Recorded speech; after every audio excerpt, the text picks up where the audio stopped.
다윗의 부하들은 하나님께서 원수를 다윗에게 넘기신 것이라고 다윗이 좋을 대로 행동해서 그를 죽이라 이렇게 선동했습니다. 그러나 다윗은 그것이 하나님의 뜻이 아니다라고 하는 것을 알고 있었습니다. 그래서 그는 사울의 옷자락만 베었고요, 그를 죽이지 않았습니다. 더 놀라운 것은 그 이후의 다윗의 모습이었습니다.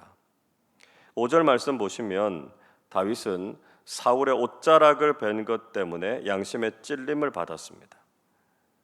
인간적으로 보면 다윗의 모습이 잘 이해되지 않을 수 있습니다. 자신을 죽이려고 저렇게 혈안이 되어 있는 사울을 죽인 것도 아니고요, 다치게 한 것도 아니고요, 겨우 옷자락을 베었다고 해서 그렇게까지 찔릴 필요가 있겠는가, 이런 생각이 들 수 있습니다. 사울을 죽이지 않고 그냥 옷만 벤 것 정도로 봐준 것을 보면 다윗이야말로 정말 대인배 중에서도 대인배다, 오히려 이렇게 칭찬할 만합니다. 그러나 다윗은 그런 자신의 행동에 대해서 양심의 가책을 느꼈습니다. 그 이유가 무엇이었을까요? 6절은 이렇게 말씀하지요. 자기 사람들에게 이르되 내가 손을 들어 여호와의 기름 부음을 받은 내 주를 치는 것은 여호와께서 금하시는 것이니 그는 여호와의 기름 부음을 받은 자가 됨이니라 말씀하고 있습니다. 다윗은 자신의 손을 들어서 하나님께서 기름 부으신 사람을 치는 것, 그것은 하나님께서 금하신다 이렇게 말했습니다. 다윗은 단지 인간적인 감정으로 대했던 것이 아니라 하나님의 관점에서 행동했다라고 하는 것을 알 수 있죠. 비록 인간적으로 생각하면 사울이 밉고 원수 같겠지만 그는 하나님께서 세우신 왕이었기 때문에 자신이 손을 대서는 안 된다라고 하는 것이었습니다.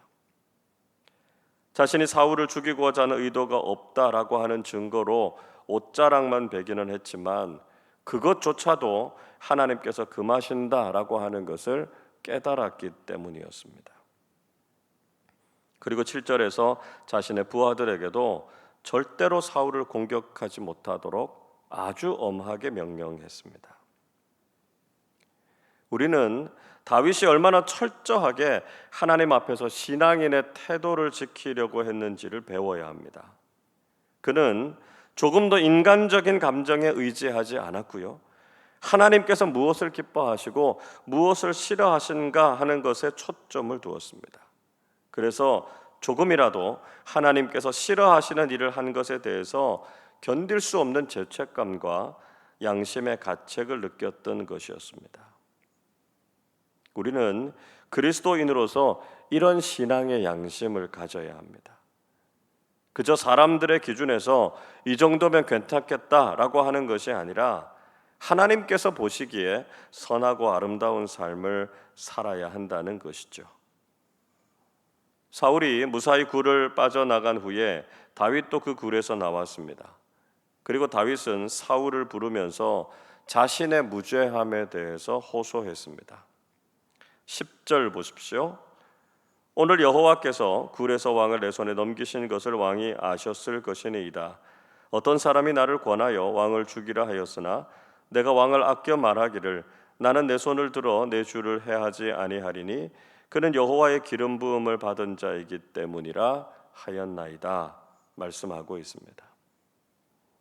다윗은 방금 전에 사울을 죽일 수 있는 기회가 있었지만 자신은 결코 그를 해하지 않았다고 말했습니다. 사울이 하나님께서 기름 부으신 왕이었기 때문에 감히 자신은 왕에게 손을 댈 수 없다 이렇게 고백한 것이죠. 이런 자신이 죄가 없다라고 하는 것을 사울 왕은 왜 모르느냐고 하소연하고 있습니다. 그러나 동시에 다윗은 아주 중요하고도 확실한 진리를 말하고 있습니다. 12절 말씀 우리 같이 읽어보겠습니다. 여호와께서는 나와 왕 사이를 판단하사 여호와께서 나를 위하여 왕에게 보복하시려니와 내 손으로는 왕을 해하지 않겠나이다. 다윗은 하나님께서 사람들 사이를 판단하시는 분이시다라고 하는 것을 분명히 믿었습니다. 그래서 하나님께서는 자신의 무죄함을 인정하시고 자신을 위해서 사울에게 보복하시는 하나님이 되신다는 것이었습니다. 비록 자신은 사울을 해치지 않겠지만 하나님의 공의와 심판이 있기 때문에 하나님께서 그 죄를 갚으실 것이다 라고 하는 것을 말한 것이었습니다. 15절 말씀도 같이 읽어보겠습니다. 그런즉 여호와께서 재판장이 되어 나와 왕 사이에 심판하사 나의 사정을 살펴 억울함을 풀어주시고 나를 왕의 손에서 건지시기를 원하나이다 하니라. 다윗은 다시 한번 하나님께서 재판장이 되신다 이렇게 말했습니다. 하나님께서는 옳고 그름을 심판하시고 다윗의 이 억울함을 풀어주실 것이고요, 사울의 손에서 건져주실 것이다. 그는 그렇게 기대하고 있었습니다. 여러분, 우리는 불의하고 악한 세상을 살아가면서 어떤 믿음 가지고 살아야 하겠습니까? 우리도 다윗처럼 하나님께서는 모든 일을 판단하시는 재판장이 되셔서 공의로 악을 심판하시고 억울함을 풀어주시는 분이시다라고 하는 것을 믿어야 하는 것이죠. 우리를 공격하는 악한 세상을 향해서 우리도 인간적인 분노와 복수로 대처하고 싶은 마음이 들 수 있습니다. 그러나 우리는 하나님의 말씀에 순종해야 하고요, 심판자가 되시는 하나님이 계신다라고 하는 것을 잊지 말아야 합니다. 그래서 복수를 행하는 것이 아니라 공의를 구하는 삶을 살아야 하는 것이죠. 오늘도 모든 것을 판단하시는 하나님 앞에서 바르고 정의롭게 살아가는 믿음의 사람들이 되실 수 있기를 바랍니다.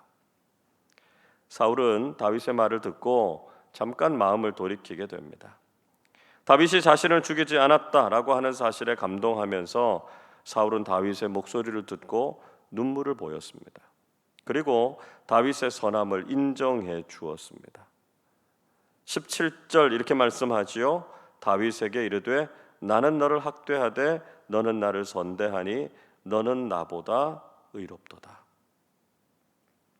자신은 악해서 다윗을 학대했지만 오히려 다윗은 자신을 선하게 대해서 생명을 지켜주었다라고 하는 것을 보고 사울은 다윗을 의롭다고 인정해 주었습니다. 그리고 19절에서 이렇게 말씀하지요. 사람이 그의 원수를 만나면 그를 평안히 가게 하겠느냐? 내가 오늘 내게 행한 일로 말미암아 여호와께서 내게 선으로 갚으시기를 원하노라. 사울은 다윗이 행한 선한 일에 대해서 하나님께서 선으로 갚으실 것이다 이렇게 축복했습니다. 사울이 다윗에게 하고 있는 이 말이 진심이었을까요? 적어도 이 순간만큼은 진심이었을 것이라고 생각됩니다. 물론 금방 다시 돌변해서 다윗을 죽이려고 했지만 그 순간만큼은 사울도 자신의 잘못을 인정했고요, 다윗에게 진심 어린 축복을 해주었습니다. 또 사울은 자신이 인정하고 싶지 않은 사실도 인정했습니다. 20절 이렇게 말씀하죠. 보라, 나는 내가 반드시 왕이 될 것을 알고 이스라엘 나라가 내 손에 견고히 설 것을 아노니 말씀하고 있습니다. 사울도 다윗이 이스라엘 왕이 될 것이다 라고 하는 것을 짐작하고 있었습니다. 그렇기 때문에 더욱 다윗을 두려워했고요, 그를 죽이려고 했을 것입니다. 하나님께서 행하실 일을 알면서도 인간적으로는 그것을 막아보고자 했던 자신의 모습이 있었다는 것을 고백하고 있죠. 그리고 21절에서 사울은 다윗에게 자신의 후손들을 멸하지 말아 달라 이렇게 부탁했습니다. 다윗은 사울에게 약속했고요, 그들은 서로의 갈 길을 갔다 이렇게 말씀하고 있습니다. 우리는 다윗과 사울의 모습을 통해서 믿음의 사람들과 세상 사람들 사이의 차이를 깨닫게 됩니다. 다윗은 자신의 인간적인 감정을 억누르고 하나님의 관점에서 자신의 인생을 보는 사람이었습니다. 그래서 자신을 미워하는 사울도 죽이지 않았고 심지어는 그의 옷에 손을 댄 것만으로도 괴로워했습니다. 그러나 사울은 하나님께서 하실 일을 인정하면서도 끝까지 인간적인 생각을 버리지 못했던 것을 볼 수 있습니다. 여러분, 우리는 악하고 불의한 세상을 살아가고 있지만 인간적인 생각에 사로잡힐 것이 아니라 하나님을 의지하는 사람들이 되어야 합니다. 하나님께서 모든 것을 판단하시고 우리 인생의 공의로운 재판장이 되셔서 올바른 판단을 내려주실 것을 믿어야 합니다. 악을 악으로 갚지 말고 모든 것을 하나님의 손에 맡겨드리실 수 있기를 바랍니다. 악한 세상 속에서도 선을 실천하는 그리스도인들이 되실 수 있기를 바랍니다. 그래서 하나님께서 지켜주시고 보호해 주시는 인생, 그리고 하나님의 공평과 정의를 맛보면서 살아가는 믿음의 삶이 되시기를 주님의 이름으로 축원합니다.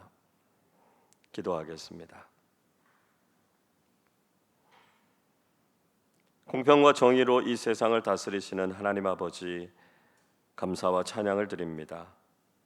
사울처럼 우리를 미워하고 공격하는 세상 속에서도 하나님의 선하심과 공의로우심을 믿게 하시고 모든 것을 판단하시는 하나님께 우리의 삶을 믿음으로 맡겨드리는 우리 모두가 되게 하여 주옵소서. 그래서 하나님께서 저희들을 보호하여 주시고 악한 세상을 심판하셔서 하나님의 뜻을 이루어 가심을 경험하게 해 주옵소서. 하나님의 말씀을 존귀하게 여기고 그 말씀에 순종하는 삶을 살게 하셔서 그리스도인답게 선한 삶을 실천하면서 살아가게 해 주옵소서. 오늘 이 새벽에도 답답하고 억울한 마음 가지고 기도하는 심령들을 위로해 주시고 하나님의 선하시고 공평하신 판단을 경험하는 복된 삶 살게 하여 주옵소서. 감사드리며 우리 주님 예수 그리스도의 이름으로 기도하옵나이다. 아멘.